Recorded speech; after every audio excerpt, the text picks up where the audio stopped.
தம்பி இது என்ன தம்பி? வாங்க, நல்லா இருக்கீங்களா? என்ன பண்ணிட்டு இருக்கிற நீ? இதெல்லாம் வச்சுட்டு அட காலை பாட்டில் வச்சுட்டு என்ன பண்ணிட்டு இருக்கிற நீ? இல்லை, நான் ஞாயிற்றுக்கிழமை அதுமா கடை வேறு லீவு போட்டாங்க. மனசு வேறு கேட்கல, கஷ்டமாக இருக்குது. உங்கள் அம்மா வந்து நேற்று எனக்கு ஃபோன் பண்ணி கண்ணை என் பையன் கூலிக்கு வேலைக்கு போன பணத்தையெல்லாம் எடுத்து இப்படி செலவழி போட்டா அப்படின்னு திட்டிகிட்டு இருக்குது. நீ என்னடா எதை வச்சு யோசனை பண்ணிட்டு இருக்கிற? ஏன் பிளாக்ல போய் வாங்கலான்னு நினச்சிட்டு இருக்கிறியா? பிளாக்ல வாங்கினா உனக்கு 100 ரூபா வந்து அதிகமாக தம்பி. இந்த வாங்கி விற்கிறவன் வந்து பிளாக்ல வாங்கி விற்கிற பணக்காரன் ஆகிட்டு இருக்கிறா தெரியுமா? இந்த கவர்மெண்ட்டு வந்து ஒரு நாளைக்கு அந்த லீவு இந்த லீவுன்னு சொல்லி கடை லீவ் கொடுது. அது விடாமே கம்மன் ஓடிட்டு போகலாம். விடுறதுனால என்ன ஆகுதுன்னா, இன்னைக்கு 100 கோடிக்கு விற்கிற சரக்கு கிட்டத்தட்ட ஒரு 50 கோடி எச்சா தான் விற்குது. 2 நாளைக்கு சேர்ந்து 200 கோடி ஆகுது. ஆனால் 250 கோடிக்கு விற்குது.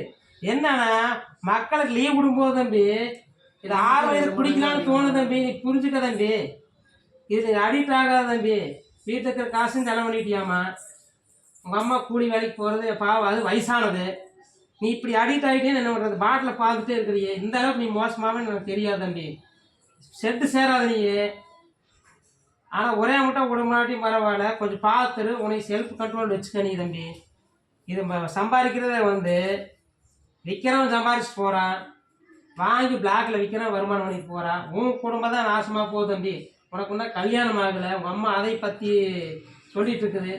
கொஞ்சம் சொல்லு தம்பின்னு சொல்லிட்டு இருக்குது. பார்க்குறது தம்பி. எனக்கே பார்த்து எனக்கு கஷ்டமாக இருக்குது சாமி. எப்படின்னா நீ இந்த மாதிரி பண்ணிட்டு இருக்குன்னு தெரிய மாட்டேங்குது. இந்த அளவுக்கு உன்னை அடிக்ட் ஆக்கி வச்சிருச்சது.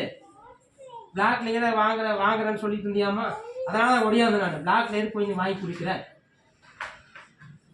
மக்களே பார்த்து புரிஞ்சுங்க. நல்லா இருந்த பையன் ஆனால் இந்த மாதிரி ஒரு காலி பாட்டில் வச்சுட்டு பார்த்துட்டு இருக்கிறானா, இவன் மனநிலை எந்த அளவுக்கு மாறி இருக்குன்னு பாருங்க.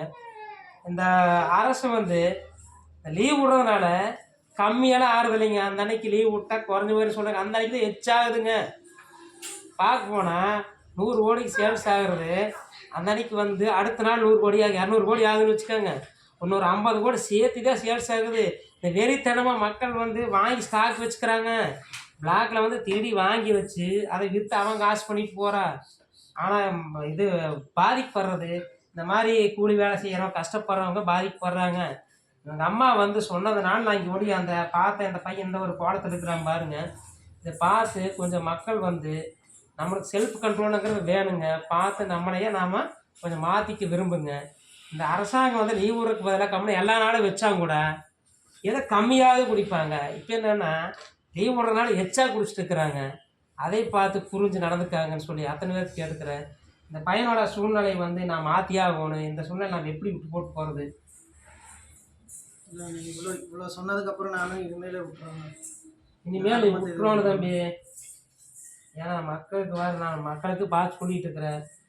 சத்தியமாக எனக்கு வந்து உங்கள் அம்மா நினச்சி நான் ரொம்ப ஃபீல் பண்ணிட்டேன். நைட் ஃபுல்லாக எனக்கு தூக்கமே இல்லை. அதனால தான் ஒடியாந்தேன். கொஞ்சம் பார்த்து ஒரு மாதிரி நீ வந்து மற்றவங்களுக்கு ஒரு எடுத்துக்காட்டாக இரு தம்பி. நீ குடும்பத்தை பாரு. உனக்கு கல்யாணம் ஆகலை, அதை புரிஞ்சுக்கோ. உனக்கு ஒரு பக்கம் பொண்ணு வாக்குற போகும்போது அந்த மாதிரி குடிகாரனா ஆகிட்டான்னு சொல்லி பொண்ணு கொடுக்க மாட்டாங்க. வருமானமும் கெடுது, கடன் எச்சாக்கி போயிட்டு இருக்கு தம்பி. பார்த்து நடந்துக்கா சாமி. கொஞ்சம் கும்பிட்டுக்கிறேன். கொஞ்சம் பார்த்துக்கா சாமி, கொஞ்சம் பார்த்துக்க.